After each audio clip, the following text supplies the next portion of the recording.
Next देखिए, ये सवाल आपसे क्या कह रहा है। ये सवाल आपसे कह रहा है कि आपको वैल्यू बतानी है sine theta plus tan theta into cos theta plus cot theta upon 1 plus sine theta plus cos theta plus sine theta into cos theta.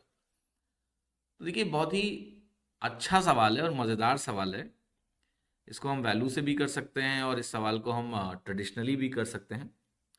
पर एक मैं बहुत आपको मज़ेदार बात बताने जा रहा हूँ, इसको गौर से देखिएगा। यहाँ पर एलजेब्रा में भी एलजेब्रा का भी एप्लीकेशन है। देखो, अगर आप थोड़ी देर के लिए सोचें कि साइन थीटा हमारा x के बराबर है और कॉस थीटा अगर y के बराबर है, तो जो डिनोमिनेटर वाला एक्सप्रेशन है वो क्या बन जाएगा आपका? 1 plus x plus y plus x into y बनेगा। इसका जो फैक्टराइजेशन होता है ना, वो होता है 1 plus x into 1 plus y. ये जो फैक्टराइजेशन है बहुत ही महत्वपूर्ण फैक्टराइजेशन है, इसको आपको ध्यान रखना है। तो यहां पर एक तो अलजेब्रा में आपका इसका बढ़िया इस्तेमाल आप कर सकते हो, और यहां पर भी डिनोमिनेटर को मैं सीधे सिंप्लीफाई कर सकता हूं कि जो मेरा डिनोमिनेटर है ना, वो सीधे 1 plus sine theta into 1 plus cos theta के बराबर है। अब न्यूमरेटर में हम टैन को साइन बटे कॉस अगर रख दें, न्यूमरेटर में टैन को अगर मैं साइन बटे कॉस रख दूं और उसके बाद मैं उसको एलसीएम लेने की कोशिश करूं, तो देखिएगा, एक तो साइन थीटा कॉमन आ जाएगा पहले ब्रैकेट में। अगर मैं इसको साइन बटे कॉस रखूंगा, टैन को अगर मैंने कहा कि ये साइन बटे कॉस के बराबर है, साइन तो ऐसे ही कॉमन आ गया बाहर, और 1 प्लस 1 बटे कॉस बचेगा। और 1 प्लस 1 बटे कॉस को अगर मैं एलसीएम लेके लिखूंगा तो ये 1 plus cos theta upon cos theta बन जाएगा। ऐसे ही यहां पर आपका कॉस थीटा बाहर आ जाएगा। अगर आप कॉट को कॉस बटे साइन रखेंगे तो ये वैल्यू 1 प्लस साइन थीटा बटे साइन थीटा आ जाएगी। अब देखिएगा, साइन थीटा से ये साइन थीटा कट जाएगा, कॉस थीटा से ये कॉस थीटा कट जाएगा। न्यूमरेटर में बचा 1 plus cos theta into 1 plus sine theta, नीचे भी 1 plus sine theta into 1 plus cos theta, cut के क्या वैल्यू मिली आपको? 1। तो आंसर क्या आ गया आपका? सी। अब हम इस सवाल में देखिए वैल्यू पुटिंग भी कर सकते हैं, बट वैल्यू पुटिंग में एक चीज का ख्याल रखना है। पहला, 0 डिग्री नहीं चलेगा। थीटा बराबर 0 डिग्री और थीटा बराबर 90 डिग्री नॉट अलाउड। क्यों नहीं अलाउड है? इसलिए अलाउड नहीं है क्योंकि tan 90 अनडिफाइंड होता है। tan 90 यूडी का मतलब यूनिट डिजिट नहीं, अनडिफाइंड, नॉट डिफाइंड होता है। और जो आपका cot 0 होता है ना, cot 0 अनडिफाइंड होता है। तो जब मुझे tan और cot दिया हुआ है तो मैं 0 डिग्री और 90 डिग्री रख ही नहीं सकता हूं।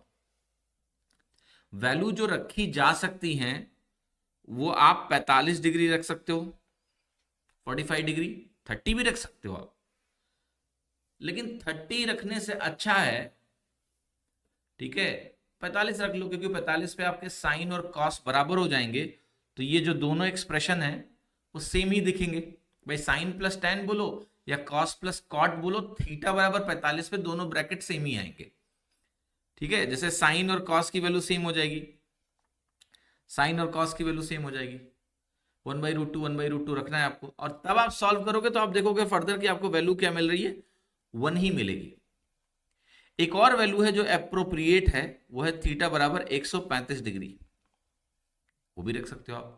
थीटा बराबर 135 है, बल्कि बेनिफिट ये होगा कि साइन और कॉस साइन में अपोजिट होके कट जाएंगे, तो साइन प्लस कॉस नीचे से खत्म हो जाएगा, नीचे सिर्फ बचेगा 1। मैं रख के भी दिखाता हूं, 135 रख के दिखा देता हूं, 45 आप खुद से रखना। तो साइन थीटा की वैल्यू अगर बोलूं सीधे तो ये होती है 1/√2। सेकेंड क्वाड्रेंट में 135 पे साइन पॉजिटिव ही रहता है, तो 1/√2 मिलता है। tan आपका सेकेंड क्वाड्रेंट में वो -1 बना देगा, tan 135 -1 होता है। दूसरा ब्रैकेट भी सेम होगा या अलग हो जाएगा? यहां पर 45 पे सेम होता, 135 पे अलग होगा कि cos सेकेंड क्वाड्रेंट में नेगेटिव होता है, tan नेगेटिव रहेगा, तो ऐसा बन जाएगा न्यूमरेटर। और डिनोमिनेटर आप मजेदार बात देखो, ये तो साइन और कॉस कट जाएंगे क्योंकि मैग्नीट्यूड में सेम और साइन में अपोजिट है।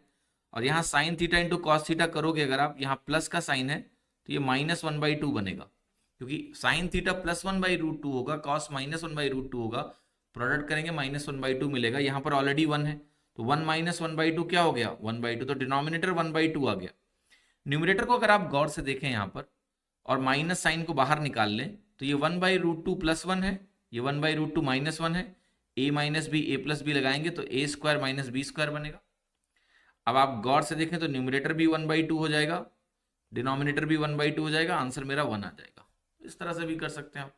तो थोड़ा सा एक जरूर कोशिश करिएगा कि 45 की आदत तो हमें होती है, 135 पे हम थोड़ा अनकंफर्टेबल हो जाते हैं। अनकंफर्टेबल ना हो, बल्कि ऑप्शंस में 135 की वैल्यू कई बार बहुत यूजफुल हो जाती है, तो 135 की वैल्यू डालने का भी प्रयास